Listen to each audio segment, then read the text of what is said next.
It still haunts me every night. Did I make the right choice? It started with a noise. Not a loud crash, not a scream.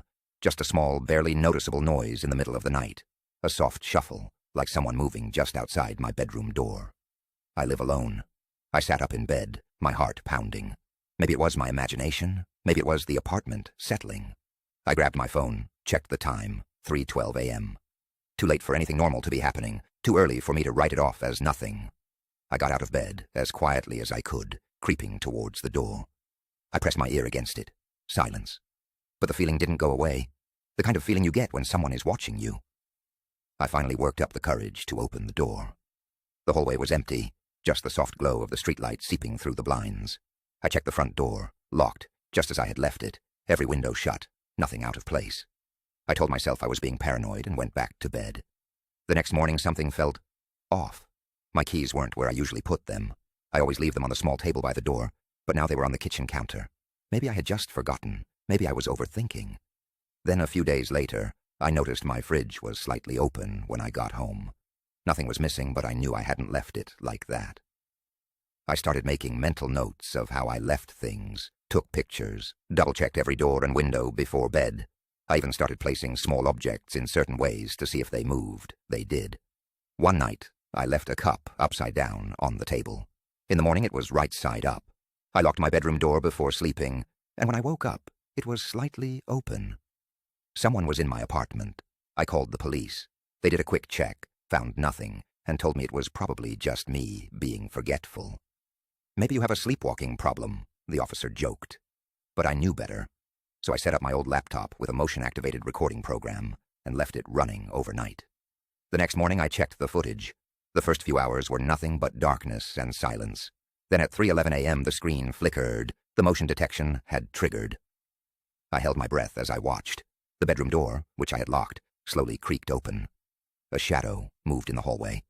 I could barely make out a shape. Someone, standing just at the edge of the darkness, watching me sleep. Then after a few minutes they quietly backed out, closing the door behind them. I was frozen. My blood went cold. I had proof. Someone had been in my home. The police took it seriously this time. They searched the apartment more thoroughly. And that's when they found it, the attic hatch in my closet. The screws were loose. They went up and found signs that someone had been living there. A small pile of blankets, food wrappers, a notebook. Someone had been hiding above me, coming down at night.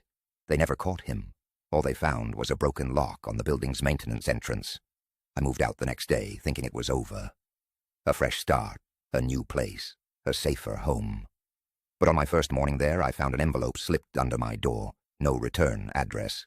Just a single piece of paper inside, with 3 words scrawled in uneven handwriting. You can't escape. My stomach dropped. Maybe it was a coincidence. Maybe it was someone playing a sick joke. But deep down, I knew better. The feeling, that same awful, creeping feeling, was still with me. I wasn't free. I was being followed.